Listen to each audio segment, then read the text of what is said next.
Episode की शुरुआत में हम देखते हैं कि ब्लेड और उसके सारे दोस्त एक साथ नाश्ता कर रहे होते हैं।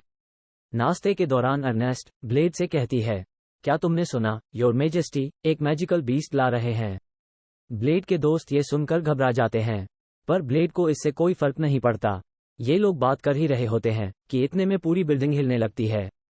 फिर बिल्डिंग की छत तोड़कर वहां पर एक ड्रैगन आ जाता है। उसको देखकर सभी चिल्लाने लगते हैं। इतने में ब्लेड एक लंबी छलांग लगाता है और अपने हाथ से ही ड्रैगन के सिर पर मारकर उसे बेहोश कर देता है।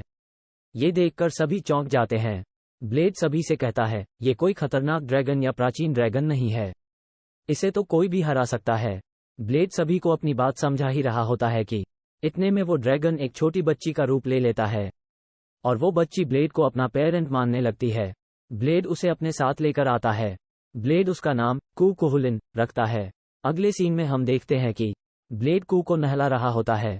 तभी अर्नेस्ट वहां आती है और उसको बताती है कि ड्रैगन हमेशा से ही पावर के पीछे भागते हैं और जब कोई ड्रैगन मरकर फिर से जन्म लेता है तो वो उस मजबूत एंटिटी का आकार ले लेता है जिसने उसे हराया था, ताकि वो और मजबूत बन सके।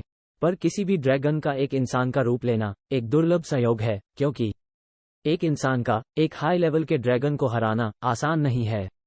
अब हम देखते हैं कि ब्लेड कू को अपने साथ ट्रेनिंग के लिए बुलाता है, पर कू देखती है कि ब्लेड बाकी छात्रों के साथ बिजी है, तो वो मायूस होकर वहां से चली जाती है।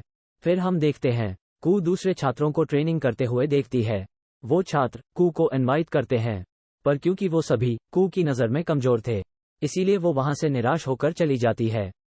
ब्लेड उसकी हालत देखकर दुखी हो जाता है। वो इस बारे में अर्नेस्ट से बात करता है। ड्रैगन्स जन्म के बाद से ही अपने माता पिता से अलग हो जाते हैं, इसलिए शायद कू हमेशा से ही अकेली है और इसलिए वो दूसरे छात्रों से दोस्ती करना चाहती है। पर ड्रैगन्स तब तक किसी को नहीं स्वीकारते जब तक कोई उनके बराबर या फिर उनसे ताकतवर न हो, इसलिए कू किसी से दोस्ती नहीं करती। मुझे समझ नहीं आ रहा मैं क्या करूं। इस पर अर्नेस्ट कहती है, अगर तुम किसी प्रॉब्लम को अकेले सॉल्व नहीं कर सकते तो हम सभी तुम्हारी मदद करेंगे।